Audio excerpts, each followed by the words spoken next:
Hello friends, আজকে আবার বেরিয়ে পড়েছি ঘুরতে। আজকে যাচ্ছি মন্দিরে। তো কোন মন্দিরে দেখে নাও। নামবো আবার কি করে গো?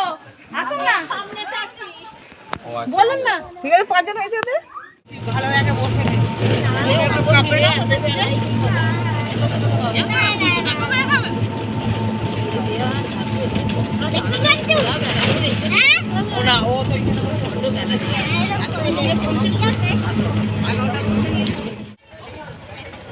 এবার আমরা মন্দিরের সামনে চলে এসেছি।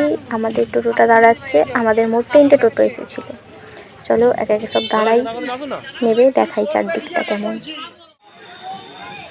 চলো আমাদের সাথে সাথে তোমরাও মন্দিরটা দেখতে থাকো। আর যদি চিনতে পারো তাহলে তো খুব ভালো, আর যদি না চিনতে পারো এটা কোথায় আমি বলে দেব ভিডিওর শেষে। ততক্ষণ দেখতে থাকো আমার ভিডিওটা।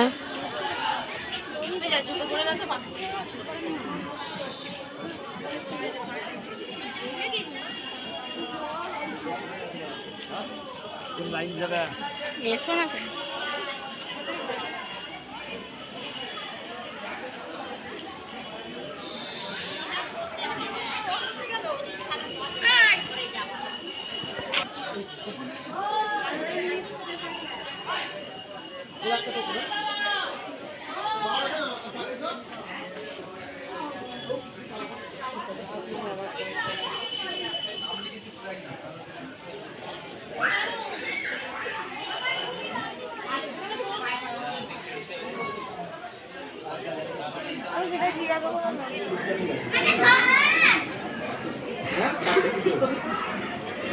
ছবি তুলতে মানা।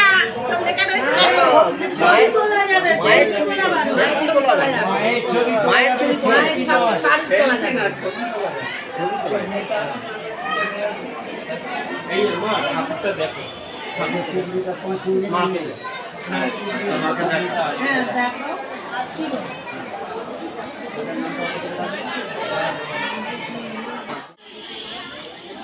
পড়েই গেল।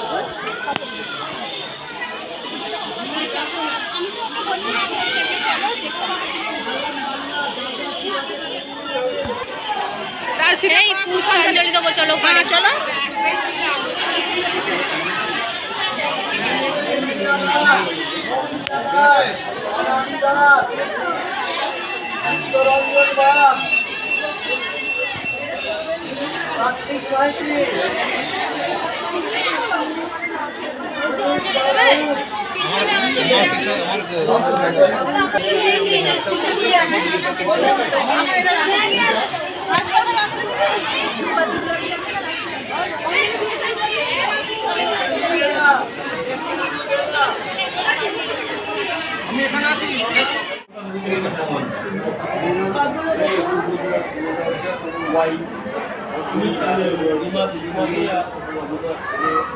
তাহলে এবার বলো, তোমরা কি মন্দিরটা চিনতে পারলে? এটা কোন মন্দির?